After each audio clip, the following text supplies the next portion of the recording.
I'm going to be going. Bobby is out, but he should be available live a little bit later. He'll confirm that. I'm not going to be around much for the next couple of days. I'll try to put up projections as much as I can. As far as me being on camera or anything like that, probably not until later next week. But we will go ahead and do the whatchamacallit, the MLB preview at this early juncture. So what I did notice is that there are probably several pitching options. One that kind of stands out, and then you're going to have a real tough decision between, well, I mean, all your pitchers, but there's no real lock today. And as far as stacks go, we'll get to it, but there's one main stack which is going to project the best, and it's also going to be incredibly popular. So we're going to probably try to fade that. But I did come up with three, I think, actually five, but three main kind of leverage stacks that I want to recommend, at least at this early juncture. The good news is even though I see clouds and rains here, I don't think that there are significant weather risks, but obviously I encourage you to check back with that as the day goes on. For those of you who didn't notice, I put a Kentucky Derby preview, both of today's card and tomorrow's card, up on YouTube, and hopefully it made it to the site as well. I actually do like a horse a decent amount in the actual Derby, which I'll just leave it to you to go check that out when you see it, and it's going to be pretty long as well. That's pretty much all I have. Let's just kind of get into it. What's up, Travis? Let's just kind of get into it here game by game. So Boston, Philly, I consider both of these pitchers, Wheeler and Sale, as kind of, on my list, but sort of secondary options. Sale certainly is cheap enough that you want to probably consider him. He projects to be decent. I have him. I have two guys kind of near the top of my list, and I shouldn't say, I think Sale is very, very legitimately in play here. So let's consider him significantly in play. We'll put Wheeler maybe on the outside looking in.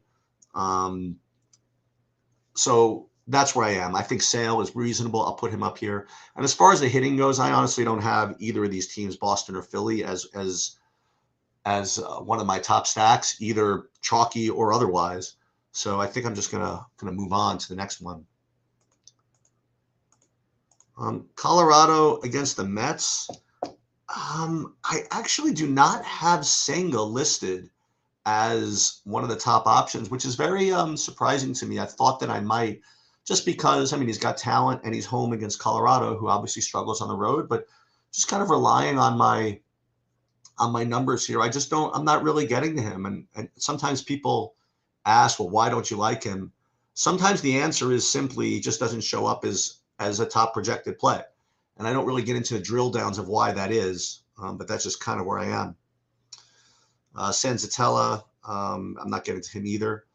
But what I am getting to are the Mets. And so the Mets for me are actually one of my three kind of leveragey type stacks. So you can, I guess, go to your, the usual suspects here. You don't need me to tell you who these are, but I'll tell you anyway. So you have Nimmo, Marte, Alonso, Lindor, McNeil, even Vogelbach. Usually just the regular cast of characters. I guess Vogelbach, lefty righty, makes a lot of sense. And what's cool about the Vogelbach play is then you don't have to play Alonso at 5,800. So that's one decision you're going to have to make, is if you play the Mets stack, of which of these guys that you use. But you'll probably play Lindor. He's really cheap relative to his chances here. Switch hitter, and then Nimmo, play him as well. He's lefty. He has the platoon. But then there's Marte and just the normal group. So I do think the Mets are a very, very solid kind of non-chalky option today. I'm going to keep going back to this horse race, which is going on, because this is Derby Day. Actually, it's not Derby Day, but it's Derby weekend. So we're going to continue to keep an eye on this. So we actually have a little bit of action here. We'll take a look at this. So in the fourth race here, we actually have the 4, the 8, 13, 6, 15. We have a lot of horses here, but we really don't want the 4 to win. The 13 would be all right at 9-1. So we'll keep an eye on that. As a matter of fact, maybe we'll just kind of wait to see what's going on there.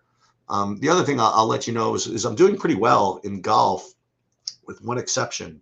I mean, it's basically my big buy-ins are all doing pretty well, but boy, we're going to need a birdie from Cameron Young, one of the last 3 holes. Otherwise, he's really at risk of missing the cut here, which is really annoying because he's, first of all, he's pretty popular, and I have him in most of my big buy-in lineups. So this is actually a big putt, which he has to make here from off the fringe. He's putting for eagle, but I really just need him to sidle it up alongside the hole and have a tap in for par. I mean, for birdie. That's really all I'm looking for. So we'll keep an eye on that. But before that, I do want to look at this race over at Churchill, and I'm gonna have to be interrupted when something else kind of gets done here.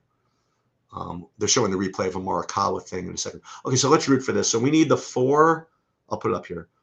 4, 8, 13 are the main ones, and then 6, 15. And I'm also looking at Cameron Young on the other side. It's sidling up, and it looks, I mean, it's not a gimme.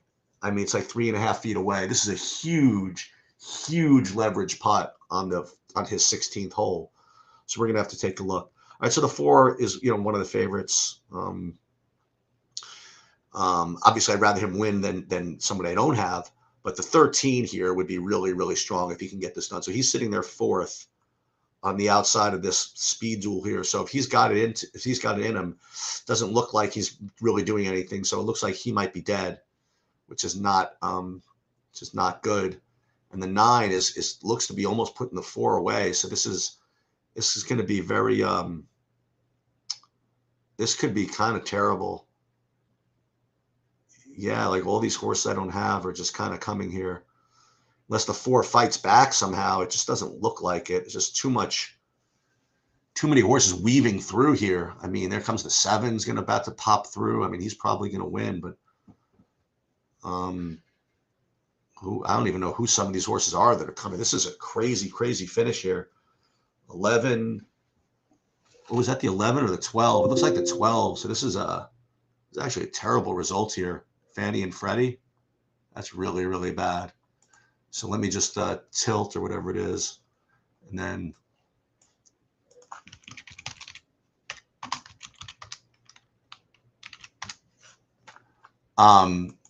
okay, so let's get back into the baseball. Sorry about that. So Minnesota against Cleveland. You have Bailey Ober against Pete Battenfield, and I'm not getting to either of these guys. I just have better cheapos to go after. And in addition to that, the hitting, I'm just really not getting to that either. So this is probably going to be a pass for me. Moving on, we have Max Fried against Dean Kremer, Baltimore against Atlanta. And I actually do have Fried as, my second top option here. Now, he's normally not the kind of guy that you like to play in DFS because he usually doesn't have that strikeout upside normally. But in this particular situation, I mean, he's just showing up as a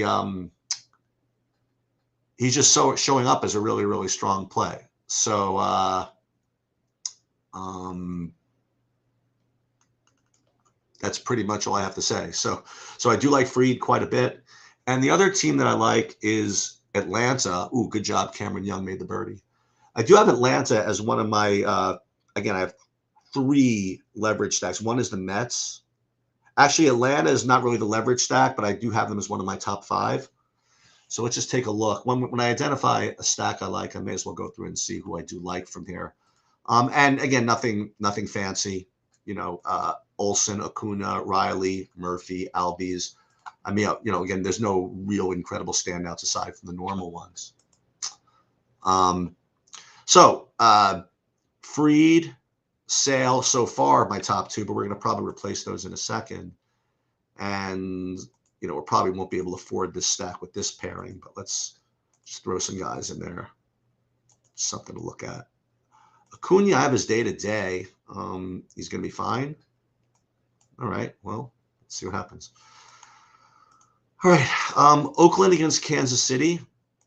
We have Brian Keller against Kurt Mueller, and I don't have either of these guys listed as viable. The interesting stack on the board today is Kansas City.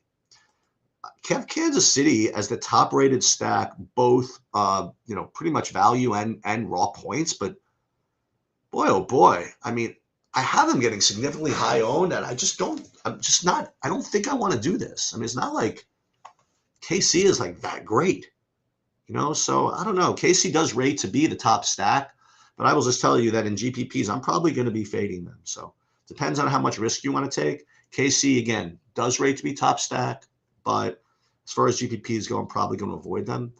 And I am not getting to Oakland today. So again, no pitchers and probably just Kansas City. But I probably will just will fade them. But Kansas City does rate to be a top play, if that makes any sense. All right, pitchers from Detroit and St. Louis. I do like Jordan Montgomery at 8,600. He is, again, kind of in that second tier. And again, at the end of the day, I might end up getting off of Fried just because of the lack of strikeout upside. And I do think Montgomery is a pretty strong play. What I do like as another leverage point is the St. Louis stack. Okay. Now, they honestly have not really done much recently, but nonetheless, Matt Boyd does tend to give up power, and we could find some good plays here. I mean, Arenado's like under 5K, Edmund switch hitting. You'll get, Goldschmidt reasonable enough. So even DeJong, if he gets in at 2,700, you can certainly play him. So I think the St. Louis stack here, I think, is very, very strong. So I like St. Louis as kind of a leverage stack. And then I do like Montgomery so much as a pitcher. All right. Texas against the Angels. Pitching wise, Dane Dunning against Tyler Anderson. I do have actually Tyler Anderson listed as a cheapo that's worth considering. He's not my favorite of the cheapos, but I think in MME, I think you can get to him. So I'll regard this as definitely playable. The hitting in this game, both sides, I'm getting to quite a bit. The Angels, a little bit more kind of like raw points. You're not getting that great value on them or anything like that, but I do like them. And Texas, I have as one of the other three leverage stacks. So alongside of the Mets and St. Louis, I actually do like the Texas side of this. It's a little expensive, so it's kind of hard to get to. Listen, you can get to Young easily, but then you are going to have to pay for guys like Garcia 5,700, guys like Semien at 5,700. So that's what's probably going to keep their ownership low. But you could play Jonah Heim at 3,900. So I like Texas a lot, and alongside of the Mets and St. Louis, those are probably my three favorite GPP stacks. And then the Angels kind of round out the stack. So they're not going to like any other stacks, throughout the course of the card here. So Texas, Mets, St. Louis, KC, Angels, and Atlanta. Moving on, LA, San Diego.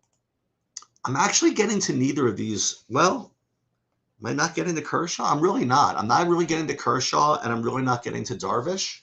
I mean, I'm not going to debate it or anything like that. It's just they're just these other pitchers I'm getting are just a little bit better as far as their value today. So Kershaw and Darvish, no, and however, they are both good enough to keep me off of the hitting. So no pitching, no hitting from this game for me.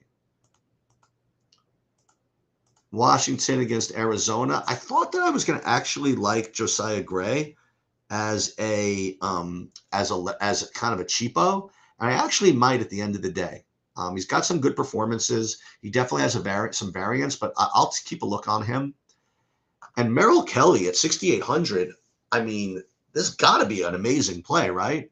I mean, he does have good upside from time to time, and he's home against Washington. I mean, so he's not projecting all that great, but I don't know. I kind of like him. So I do have some interest in both of these cheapos in this game. Houston, Seattle, likewise. I like both the pitchers in this game as well. Luis Castillo, 10K. Javier, 9,700. I do have them a little bit below. Well, I shouldn't say that. I have them pretty much equal to each other. So you have Sale, Castillo, Javier, talked about Fried. Pretty much all the pitching is coming from these later games. Like even this last, and so it's like this last game, for example, Burns and Minaya. Minaya I have is probably overall the best, point per dollar play on the overall slate at 5,600. And yet I have Burns as a very, very strong pitching option on the other side, kind of a spend up. So for me, I mean, just to kind of wrap things up and doing it, obviously really, really slowly. I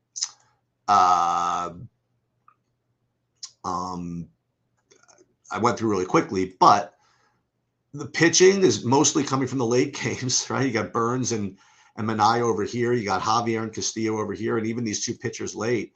And then the hitting is coming from the earlier games, Texas and the Angels, St. Louis, Kansas City, if you want to go chalky, Atlanta, Mets. So I don't know. I think it's kind of interesting the way this kind of slate kind of spreads out. Again, I don't really have too much drill down, so if this is too short, whatever it is, what it is. That's kind of my early look. If you want a more in-depth look, I mean, I'm sure Goldie's putting something up, and he always gets way into the weeds, so you could listen to him on that. And hopefully Bobby will show up later. There's no particular questions in here. I am going to be going. There it is. Somebody had a question about Minaya. I think I answered that. And I guess that'll do it. Good luck, everybody, and good luck this weekend. And